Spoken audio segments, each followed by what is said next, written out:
Hey, good morning, everyone. My name is Blake Polston. I'm the Executive Director of M18 Recovery and one of the pastors at our downtown Little Rock New Life campus. I'm getting geared up for big screen. This is an exciting time of year. Whenever I was asked to share about one of my favorite movies, I did not flinch nor hesitate. I was on board. One of my favorite movies of all time, unapologetically, is the movie Stardust.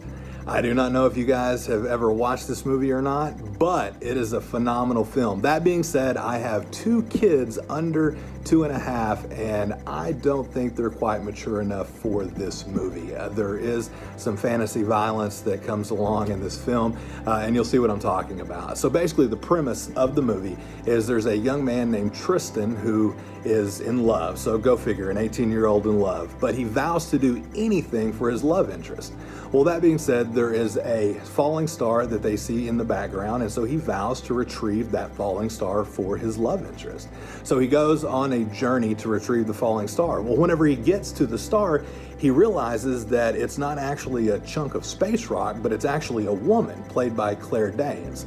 Well, Tristan isn't the only one in hot pursuit of the star. There's also a gang of witches led by Michelle Pfeiffer, who are looking for the star as well. Well, the reason they're looking for the star is because if you consume the heart of a star, then you will receive eternal life and beauty, which that would be a great time right there to insert a devotion, but that's not what we're going to talk about today. So later in the movie, all the witches are closing in on the star, and it looks like all hope is lost. But right at the last moment, the star remembers what she's created to do. So she tells Tristan, she says, "Hold me close." And as she holds her close, he says, she tells him, she says, "What do stars do?" And she says, "They shine." And I think as Christians, that's like the coolest line ever. What do stars do? They shine.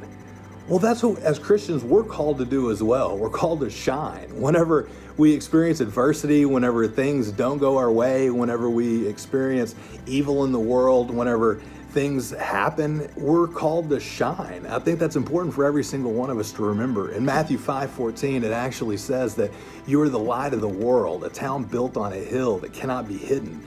We're called to shine in all circumstances. And there's no better example of that, I think, than in Acts chapter 16. We read about Paul and Silas. Paul and Silas, they cast a demon out of a girl.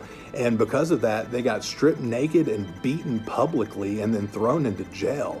You want to talk about having a bad day? I think that definitely qualifies in the bad day category. But listen to this. There's 3 things that they do very well that I think we can all learn from while they're in jail. And this is how that we are going to shine in the face of adversity. In chapter 16, verse 25, it says, "About midnight, Paul and Silas were praying and singing hymns to God, and the other prisoners were listening to them." So the 3 things that we can read right there that Paul and Silas do instantaneously that can help us out in shining in the face of adversity. First and foremost, pray. Never underestimate talking to God about the situation and about your problems. Secondly, singing hymns to God. It's worshiping. It's all about worshiping the Lord and remembering who He is and remembering who it is that you are. And He is the one that will fight your battles. And the third thing, it says the prisoners were listening to them. Remember, there's people watching. As Christians, we have been called to set an example and to live a Christ-like life. And so if whenever things are going right or things are going wrong, if we'll remember to keep that Christ-like attitude, people are listening and they're watching, and we have to remember that. One of the neatest things, though, is at the end of the chapter, it talks about Paul getting to actually witness and minister to the jailer that had him locked up. And so this is someone that had him locked up, but because of the example that he set and because of him continually praising God in the face of adversity, it turns out the jailer and his entire family were saved because of that. And all he did was shine.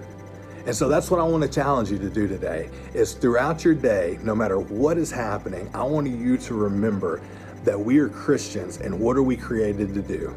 We're created to shine.